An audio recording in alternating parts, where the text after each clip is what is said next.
রানের বাংলাদেশ বনাম Australia ৩ match সিরিজের তৃতীয় ও শেষ টি-20 ম্যাচটি ২১ জুন ২০২৬ তারিখে চট্টগ্রামের বীরশ্রেষ্ঠ flight lieutenant Motiur Rahman cricket স্টেডিয়ামে অনুষ্ঠিত হয়েছে।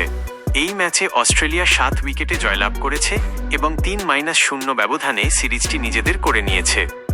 স্কোর কার্ড সংক্ষেপ: বাংলাদেশ ১০৯-৮ ২০ ওভার, অস্ট্রেলিয়া ১১২-৩ ১১ ওভার। ফলাফল: অস্ট্রেলিয়া ৭ উইকেটে জয়ী, ৫৪ বল বাকি থাকতে। ম্যাচের মূল হাইলাইটস: বাংলাদেশের ব্যাটিং বিপর্যয়। টসে জিতে প্রথমে ব্যাটিং করার সিদ্ধান্ত নেয় বাংলাদেশ, কিন্তু অজি বোলারদের তোপের মুখে নিয়মিত বিরতিতে উইকেট হারিয়ে ব্যাটিং বিপর্যয় পড়ে স্বাগতিকরা। তৌহিদ হৃদয়ের একাকী লড়াই। দলের পক্ষে একাই প্রতিরোধ গড়ে তোলেন ভারপ্রাপ্ত অধিনায়ক তৌহিদ হৃদয়। তিনি ৫১ বলে ৩টি ৪ ও ৩টি ছক্কার সাহায্যে ৬১ রানে অপরাজিত থাকেন। তার এই ইনিংসের ওপর ভর করেই বাংলাদেশ ১০০ রানের গণ্ডি পার করতে সক্ষম হয়। স্পেন্সার জনসনের রেকর্ড বোলিং।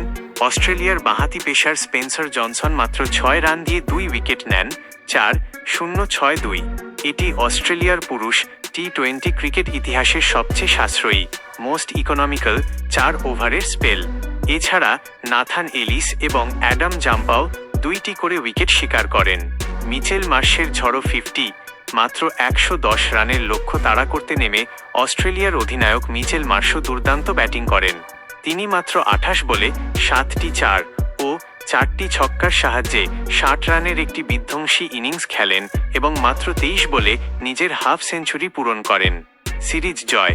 এই দাপুটে জয়ের মাধ্যমে ওডিআই সিরিজের হারের ক্ষত ভুলে টি-20 সিরিজে বাংলাদেশকে ৩-০ ব্যবধানে হোয়াইট ওয়াশ করল অস্ট্রেলিয়া। পুরস্কার: man of the match Mitchell Marsh, Australia. Man of the series Matt রেঞ্জ, অস্ট্রেলিয়া।